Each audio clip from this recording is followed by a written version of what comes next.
The message the Godzilla review. He's really gonna look at it. I don't know. What else to talk about? Oh.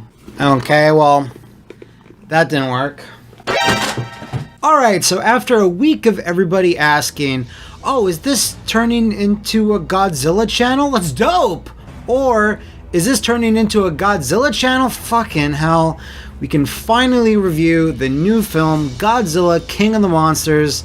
Godzilla Week was kind of like leading all up into this, so I hope you enjoy it. If you've seen my previous movie reviews like Infinity War, Quiet Place, or Spider-Man Edge of the Spider-Verse, Into the Spider-Verse, why can't I remember the name of like one of my favorite movies ever? I don't. Okay, so movie reviews, basically I break things down not once, not twice, but thrice.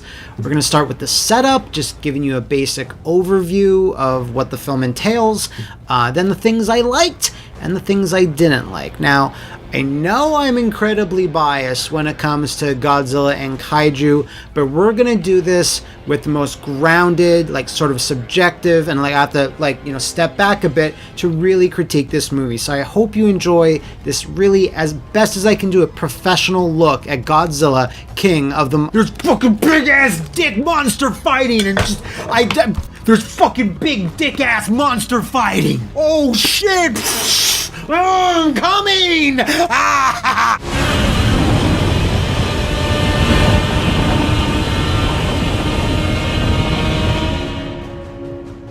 So our story takes place a few years after the 2014 events of Godzilla basically destroying San Francisco, and Monarch, the secret group of all of the MonsterVerse movies so far, are like, there's monsters out there, we should probably do something. So they set up bases all over the world, and they kind of find all these monsters stuck in T-poses, just basically like under the earth, in ice or in mountains, and they're like, let's study the shit out of this. Now they have two really important researchers, this guy and that woman. Remember that guy from like that TV show about the newspaper, where the newspaper would come from the future, and he probably, does anyone remember this one? I forget what it was called. So that guy and that lady basically build a device that can control all giant monsters by imitating their voice patterns and such, which is probably the most insane thing ever invented. Now, of course, such an invention being so insane,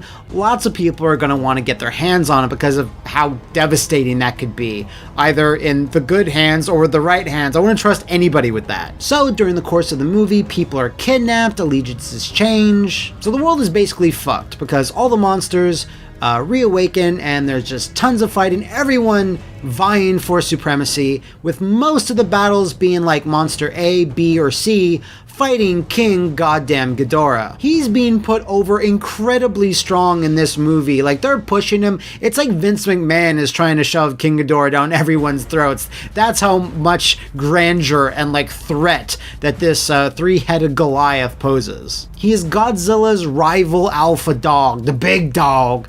Godzilla's also a big dog, so that's the main clash of the film, and usually most story points revolve around it. And of course there's humans, and they're trying their best to help. All these cute little humans just trying to get shit done, but I don't really care about y'all. That's the basic story setup. It doesn't really get more complicated than that, and it doesn't really need to. Now, there's certainly more stuff in the film. There's some interesting lore that gets dropped here and there, but if you like that premise, just based on my description, my really bad description, I think you'll find that the movie delivers on the promise of its narrative for the most part.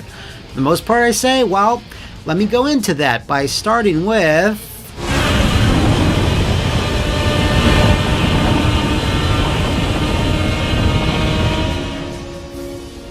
So I think a lot of people can just surmise this from all the trailers if you haven't seen the movie yet, but visually, I felt King of the Monsters had a really, really good look. I like all the bioluminescence coloring. I like how every monster had their kind of own primary color. It was in all the marketing stuff, but visually it's represented pretty well. I don't find the movie too desaturated.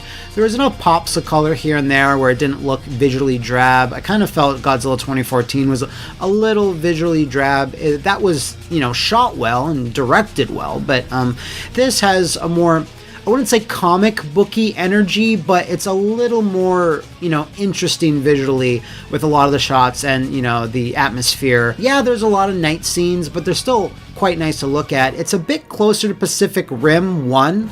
Not quite as, beautiful to look at in a lot of those fight scenes, but it's close. It certainly is closer to Pacific Rim in terms of its, audio-visual style than 2014 was. I have no real complaints about this. I love pretty much all of them. Godzilla has received some slight upgrades here and there. I think King Ghidorah looks awesome.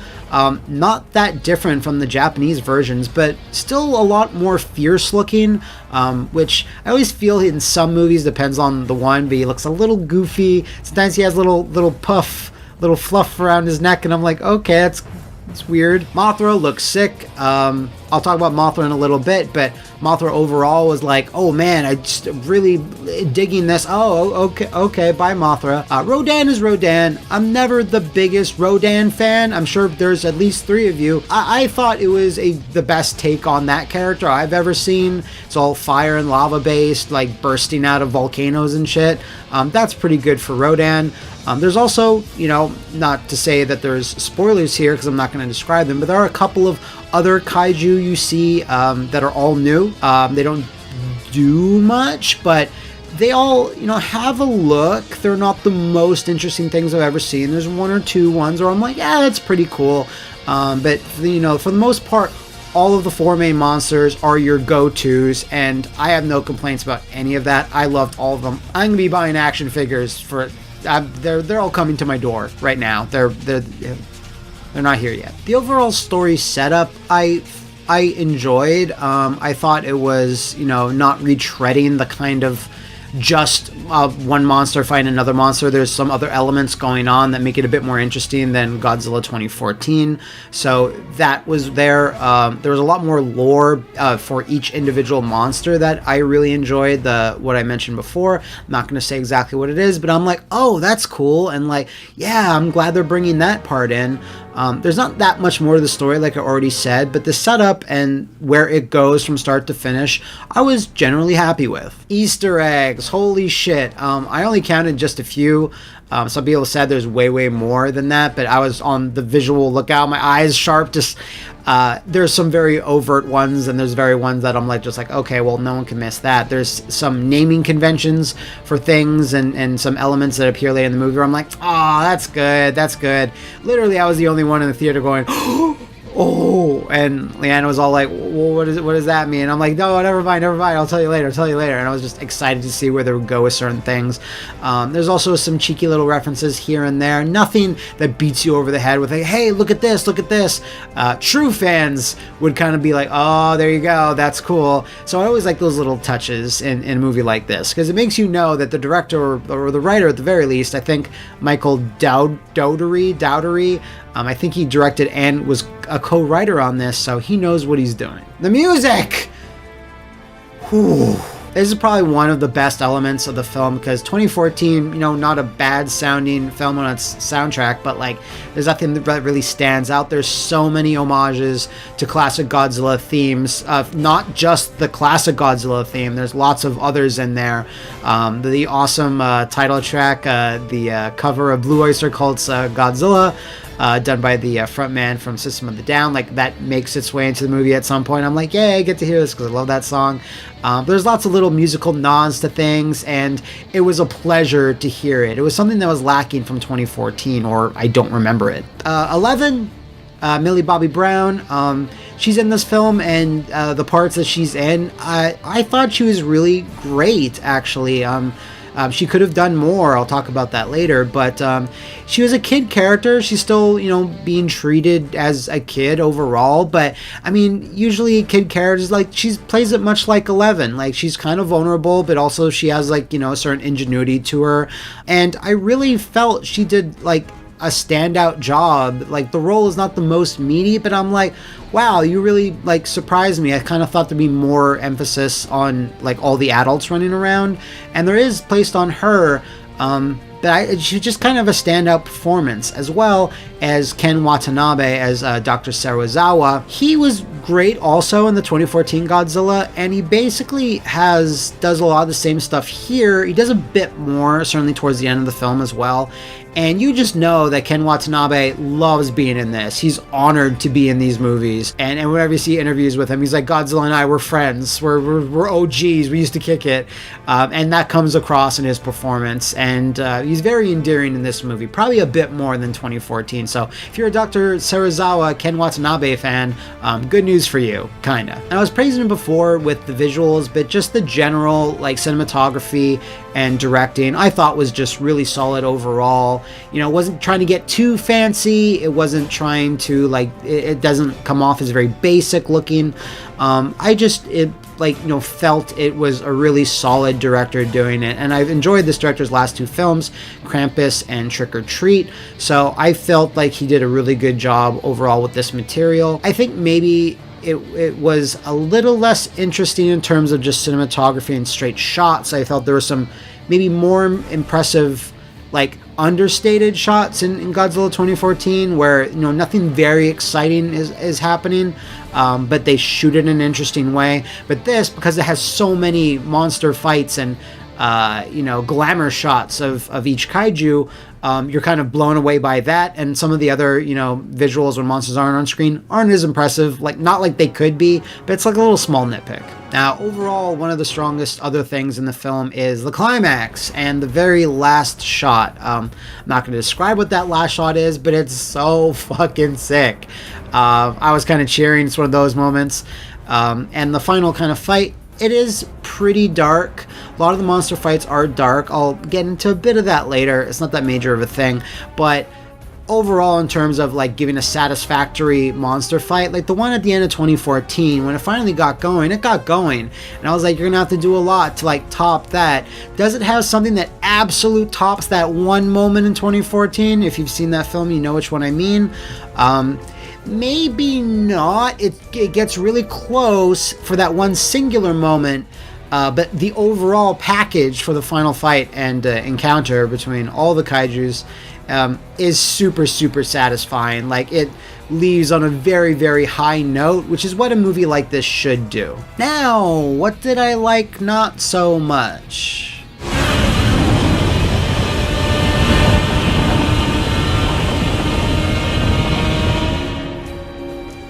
That guy?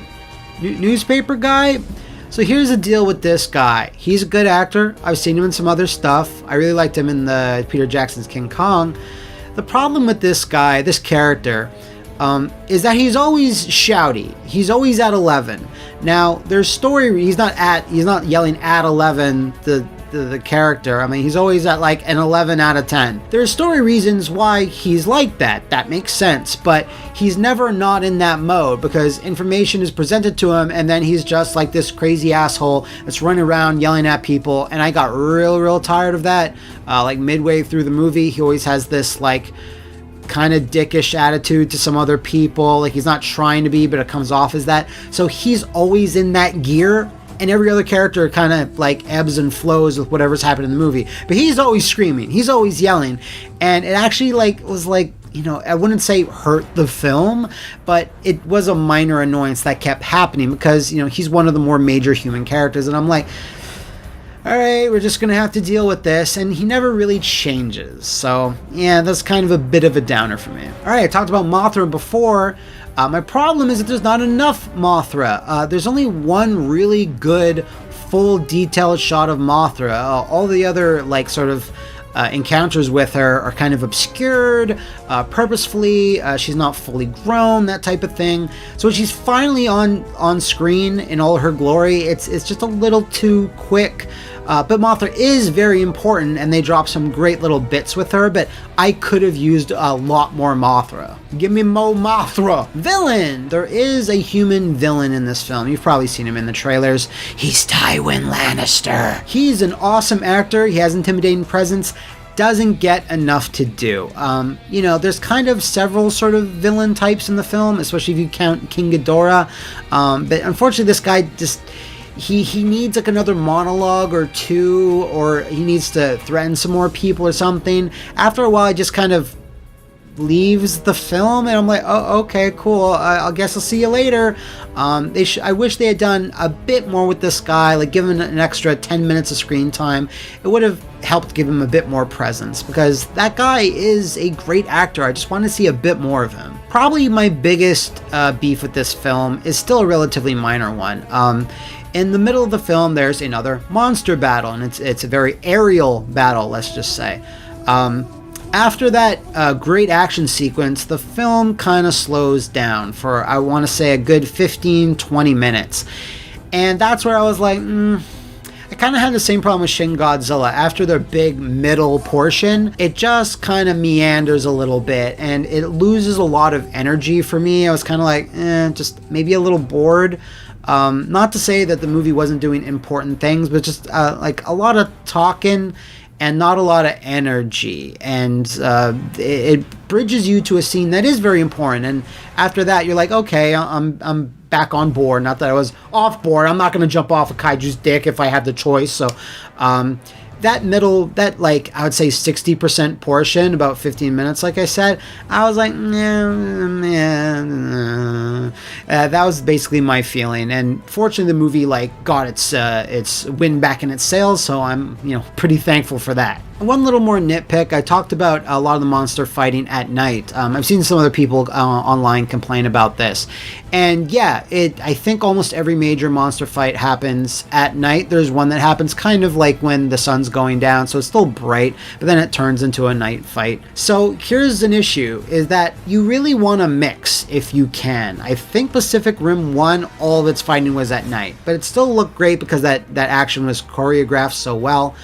This is a little less so than Pacific Rim 1, but do I prefer a bunch of night fights over day fights like in Pacific Rim Uprising? I hated almost every action scene in that for like at a general level, because I just feel like big CG fights at night like that, when they're all of them, you start seeing things that maybe you shouldn't be seeing. You can see things getting a little like, fake and CGI-y. I think night always helps because there's so much more, reflections you can do at night and things you can obscure with storms and, the night sky, blah, blah, blah. Plus, like historically, a lot of, Godzilla movies have fights that happen at night.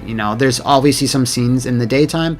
Would I have liked to there be a mix of them a little bit more, like one full fight during the day, one at night, one at dusk, whatever? I think that would have led to a bit more visual variety, but it's kind of a minor nitpick. My last sort of little thing I want to say about the film is that I do feel there might be a missing element somewhere, or an element that's not emphasized enough. And I talked about this before, but I actually feel Millie Bobby Brown could have had a bit more to do with her character. She's important for sure, but the trailers that I was watching, like that we've all seen, it made it seem like she might have like a psychic link with kaiju, and I was like, that's interesting. That's very sci-fi, and there's other Godzilla films that Toho has put out that actually have that type of stuff in there, and I was a little let down that she wasn't more of a central character to rally around. Not one human is the main character, which is good, because goddamn fucking Kick-Ass and Quicksilver from 2014,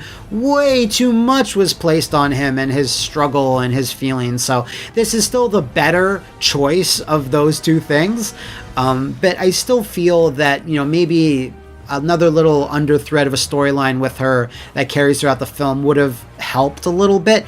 It just kind of felt like there was one tiny thing just missing from the film. It's hard to articulate, but I mean, see the movie yourself and see if you agree. So where do I rank this film overall? Confidently, I can say this is the best American Godzilla film, like by massive margin. I was more entertained overall than 2014, and 1998, I just... Come on. Where does it stand in the greater Toho franchise? I don't know. I have to see it again. Certainly it's in like a top 5, maybe a top 10. I'd have to like rejigger my top 10 list to see like where it would fit in. But I still had a great time overall. If I was going to give it some type of arbitrary score, I'd give it a So there you have it, Godzilla, King of the Monsters. If you have any interest in seeing it, I do recommend it. It's not an absolute slam dunk greatest movie I've ever seen, but it's certainly another like really solid, good entry in Legendary's MonsterVerse, and I'm really, of course, looking forward to Kong vs. Godzilla next year. The great thing about this movie is that it didn't even need to do well monetarily. We're getting another one next year, so I'm happy.